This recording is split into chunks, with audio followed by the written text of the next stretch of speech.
You know, it's kind of funny. My mom has pictures of me when I was about 2, like from the time that I could walk, where I bandaged up all the stray dogs in the neighborhood. So I don't think there was ever any doubt about whether or not I was going to be a physician. It was just something that was understood.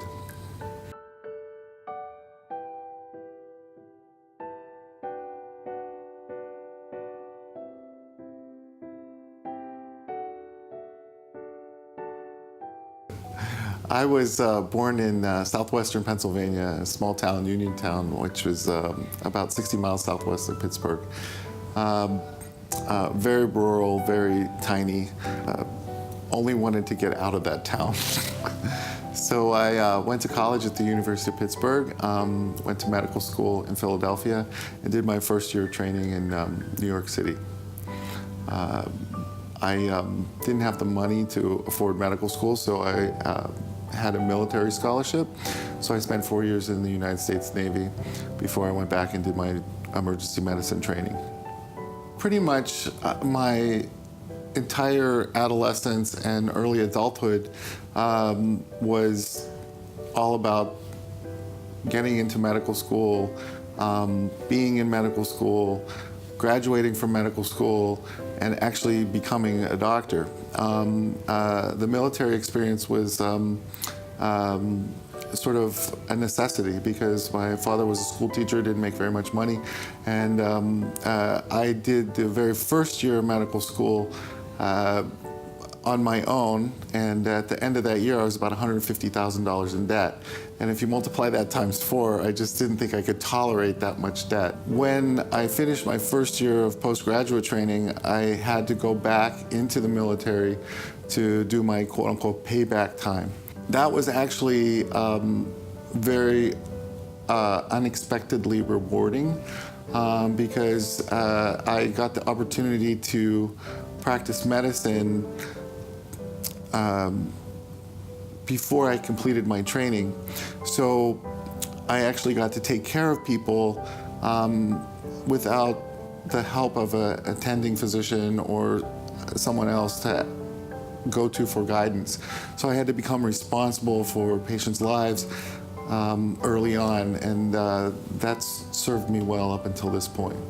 I went to Fort Sam Houston in Texas, where it's 110 degrees in the shade. Wore military fatigues, learned how to shoot an M17, clean it, take it apart, and put up a field hospital. So put up operating rooms, x-ray equipment, and actually care for soldiers in the field. As part of that training, I was certified in advanced trauma life support. And when that training was over, I went back to the base.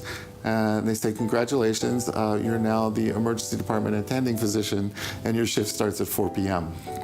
I had to get very comfortable very early on with taking care of people inside the emergency. When the decisions that I make have the biggest impact on their future, their health, their security, their well-being.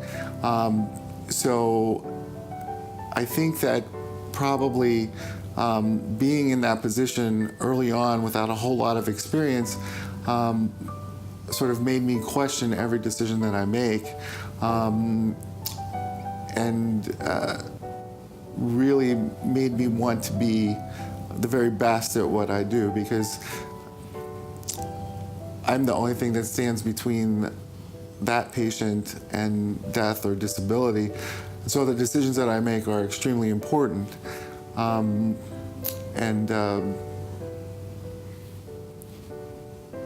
meaningful, actually.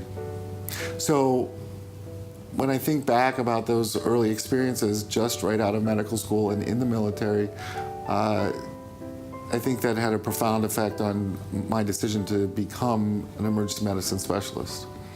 When I finished the 4 years in the military, I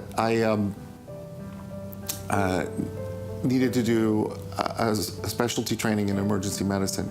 And unfortunately, while I was in the military, I developed cancer. And because of the cancer, the military wasn't sure they wanted to let me go when my time was up.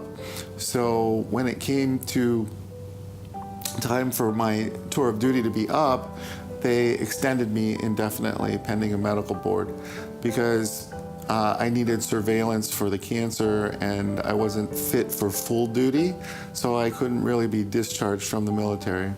So all of my relatives and my friends wrote letters to congressmen, and I actually met Al Gore at the time, who was a senator in Tennessee, and eventually I was able to get out of the military, but I got out of the military at an odd time. Residencies begin in July, and I was out of the military in late August or early September. So the spots that I had applied to couldn't hold the space for me, so I had no place to go. So I wrote letters to all of the hospitals that had emergency medicine training in the United States of America, and I got one response back from a hospital in Cleveland, Ohio, where the director of medical education was a colonel in the military, in the Air Force. My story sort of resonated with him, and he said that they didn't have a spot. But why don't I fly in, meet with the director of the emergency department, and if it was a good fit, that they would make a spot for me. So I ended up in Cleveland, Ohio, as an emergency medicine resident in 1989. That was the most amazing experience of my life, actually. The director of the emergency department there was a really special guy, who to this day is a mentor of mine. But he never lost his fascination for the human condition and medicine in general. And he was always excited to go see another patient. So I spent 3 more years of postgraduate training in Cleveland with Dr. Battisi, and I graduated from that program in 1992.